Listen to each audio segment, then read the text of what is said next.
Understanding your audience's viewing habits. This is a tricky one. So if you've already watched a couple of my videos, again, my name's Robin. Welcome to In the Box. And this is what we're going to be talking about in this video. The whole video is about helping you start your video channel and start your journey on YouTube. So if you're between the age of 40 and 60 and you're thinking, hey, I want to get into YouTube, then this is the channel for you.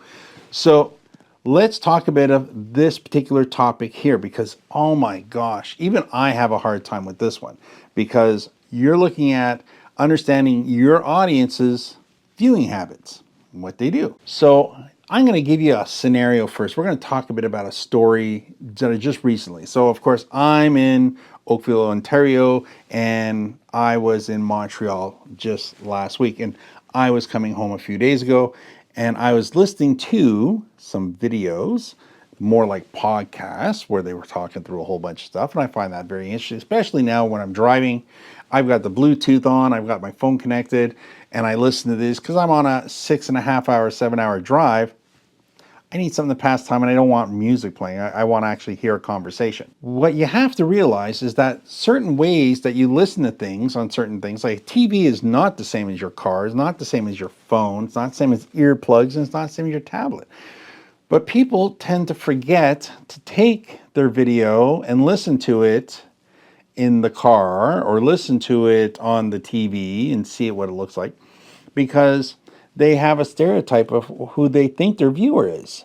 Now, I was listening to a really big channel and they were having a big talk, kind of TED Talk kind of thing, and they were talking about, making money, that sort of thing, and they kept making this noise in the background. There was a swooshy sound, this swoosh, and it had a big swoom with a big bass drop to it. And I'm going, it sounded like friggin' thunder in the car. So the talking was here, and then the swoosh would come up and just bolt up and then come back down.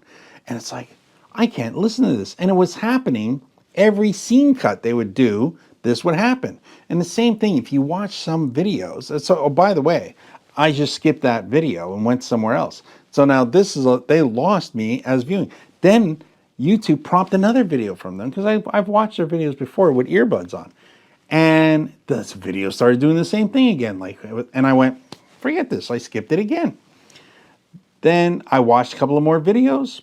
They were long. These are like half-hour videos. So it's important to them. If you're a content creator and you're pushing half-hour videos and you have somebody in the car listening to it as a podcast, that sort of thing, which even though it's talking heads, those are great audiences because that's good monetizational value.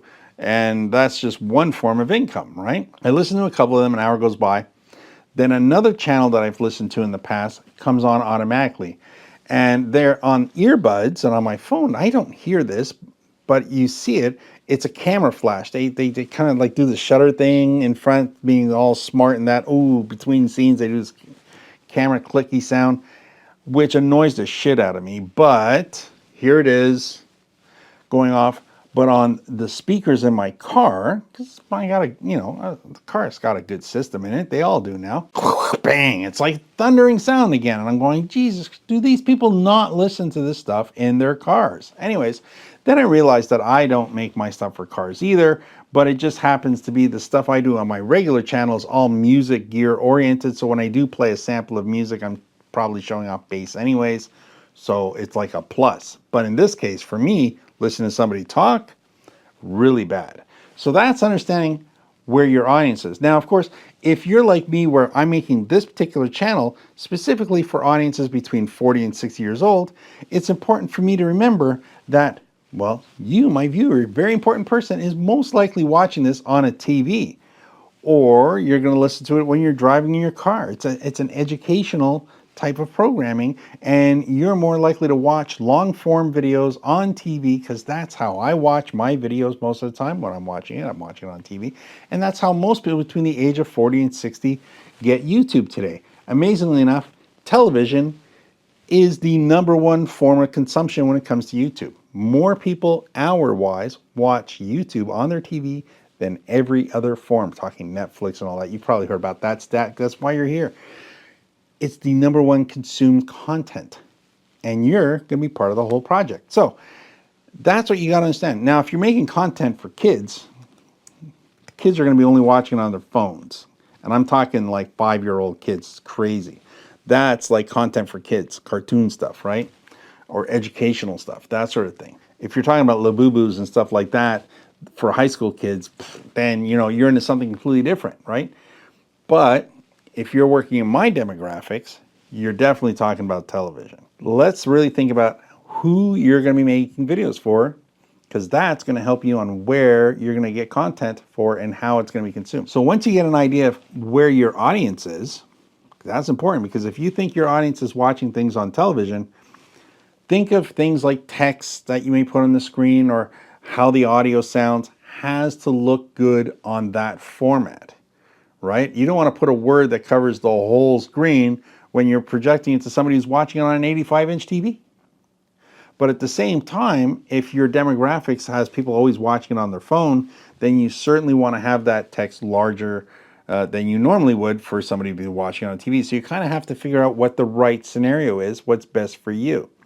And there are options in YouTube that we are going to look at down the road that will help you as you make videos to see who's watching your video. And I'll show you that in our next series of videos, where we actually start talking about the actual setup in YouTube. So you can look at some of the analyticals and see where that information is there. And we'll use my channel as a reference because that's how it works. It's very good.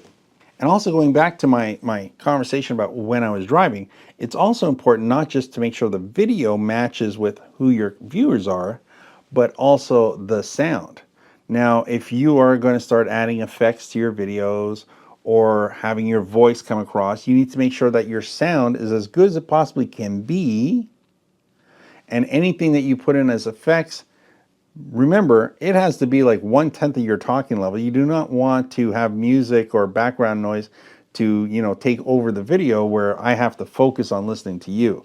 I'm not even playing any music in the background of these videos or adding them to any of these videos because I want you to learn and take in everything I say versus being distracted by all these other things. And by the way, if you find these logos behind you distracting, by all means, leave that down in the comments and I'll make them go away. Of course, I just want you to remember that you're watching in the box and hopefully you subscribe. Also, leave a comment down below. If this is bothering you, it's very important. If you're okay with it, just give me a thumbs up and we're okay in the comments.